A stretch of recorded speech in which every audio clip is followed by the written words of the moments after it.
Welcome to the Echoes of Time channel. Be sure to subscribe so you don't miss out on rare historical photos and the compelling stories that are waiting for you to explore. This photo, taken in the early 20th century, captures the everyday life of the Chukchi people, indigenous to the Siberian Arctic Russia. In this harsh, freezing environment, reindeer are an essential mode of transportation, carrying people, goods, and even playing a central role in the nomadic lifestyle. Children in this region are introduced to riding reindeer at an early age. The journeys across herds of livestock through snowfields or frozen steppe require high adaptability to the climate, balancing skills, and the ability to survive in conditions with almost no infrastructure. This photo, taken in the 1970s to 1980s in the Soviet Union, shows an ice car race, a popular event in Siberia and the northern regions of Russia. In such competitions, the prizes were sometimes not cash or silver trophies, but practical items, tires, oil, or spare parts, things the participants needed for the next season. In the context of the Soviet-planned economy, where consumer goods were sometimes scarce, a new tire could be worth a whole month's salary. Thus, receiving a rubber laurel wreath was both a humorous and practical symbol, showing that the spirit of sports was maintained, even in harsh conditions and with limited resources. 6 U.S. Marines worked together to raise the American flag on a jagged rock peak during the intense Battle of Iwo Jima, one of the bloodiest clashes between America and Japan in World War II. The Battle of Iwo Jima lasted 36 days, resulting in over 26,000 U.S. casualties, while nearly all 21,000 Japanese soldiers who held out on the island were wiped out. The victory gave the United States control over a strategic position, paving the way for future attacks on mainland Japan.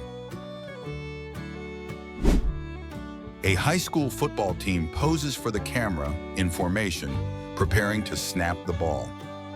This photo was taken in the early 1920s at a high school in the United States, a time when American football was growing rapidly at the high school and college levels.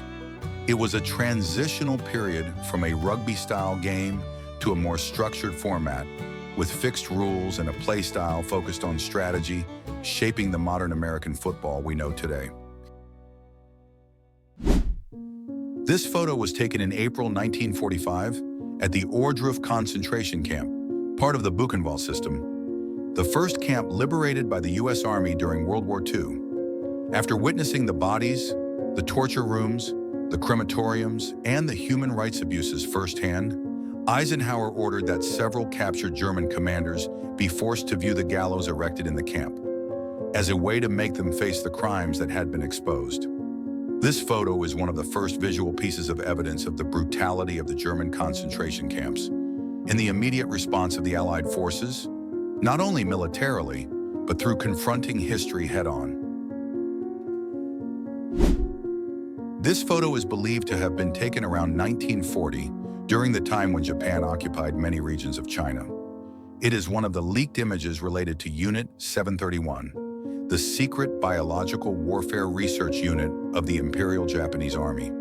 Under the guise of disease prevention, they conducted a series of human experiments, including plague, typhus, cholera, and anthrax infections, to develop biological weapons. The victims were often civilians, prisoners of war, or children, deceived into being taken to experimental camps such as those in Harbin, Manchuria. Most did not survive. This photo is a piece of horrific history and a reminder of the thin line between medicine and crimes, when ethics were erased in the darkness of war. Hundreds of people, mostly women, elders, and children, stand and sit crowded in front of a row of thatch houses, their faces gaunt, clothes in tatters. This photo was taken during the Great Famine in Vietnam in 1945, a humanitarian disaster that claimed the lives of 1 to 2 million people, primarily in North Vietnam. The photo is a rare piece of evidence, reflecting not only a humanitarian tragedy, but also one of the key factors that led to the climax of the August Revolution in 1945 in this country. This photo was taken during the Korean War, around 1951 to 1953, when U.S. troops were stationed in the mountainous regions of South Korea. Amidst harsh conditions, muddy snow and shortages, outdoor prayer services like this were the only way for soldiers to maintain some sense of peace, meaning, and faith amidst the chaos of war. No church, no roof overhead, just the cold snow, a guitar, a few Bibles, and a quiet belief. For many soldiers, this was not just a religious ritual. It was a place to bond spiritually, confront their fears, and hold on to their humanity in the face of an inhumane war. The Maori are the indigenous people of Aotearoa, New Zealand, who trace their origins to migrations across the Pacific Ocean over 1,000 years ago. They have a distinct culture with their own language, wood-carving arts, tribal systems, and deep spiritual rituals. One of the most important and deeply symbolic rituals in Maori culture is the hongi, the act of pressing noses and foreheads together as a greeting. When performing hongi, both individuals exchange the breath of life, symbolizing the connection of souls, mutual recognition, respect, and unity. A group of Japanese men sit in a circle on tatami mats, their bare backs covered in intricate tattoos, dragons, waves, demons, and mythological figures. This photo is believed to have been taken around the mid-20th century during a gathering of the Yakuza, Japan's most notorious mafia organization. In Yakuza culture, full-body tattoos are not just decoration. They are a testament to loyalty, endurance, and status within the gang. The tattooing process often lasts for months, even years, done by hand with bamboo or steel needles without anesthesia. Despite being labeled a criminal organization, the Yakuza exists as a semi-legal structure within Japanese society. They have a ranking system, blood brotherhood ceremonies, and even codes of conduct reminiscent of samurai tradition. A bulldozer is lifting the bodies, stacked high, mostly of women and children, in an open field. Some of the bodies remain intact, lying at angles or showing the final agonizing pose. This photo was taken at the Mugunga refugee camp in the Democratic Republic of the Congo in 1994, during one of the largest humanitarian crises of the late 20th century. After the Rwandan genocide saw around 800,000 people, mostly Tutsis and moderate Hutus, killed in just 100 days, over 2 million people fled to neighboring countries, including Zaire. This photo is a testament to the long-lasting consequences of genocide, transcending national borders, where war does not just kill with bullets, but through the exhaustion of the entire human support system. Two indigenous men, nearly nude, stand in the midst of a dense jungle with their massive trophy, a giant python they have just slain. This photo is believed to have been taken in the Philippines in 1970, at a time when many remote regions of Southeast Asia still held traditional hunter-gatherer communities. In many isolated areas, adult pythons were known to attack children or isolated adults, earning them the title of the silent killers of the jungle. For indigenous hunters, killing a large python not only provided meat, skin, and renown, but also served as an act of protection for the community. A young boy raises his hand in surrender, his eyes filled with terror, standing amidst a crowd of Jews being escorted by Nazi soldiers from their hideout. This photo was taken in April 1943 during the German suppression of the Warsaw Ghetto Uprising, one of the largest Jewish communities in Europe before World War II.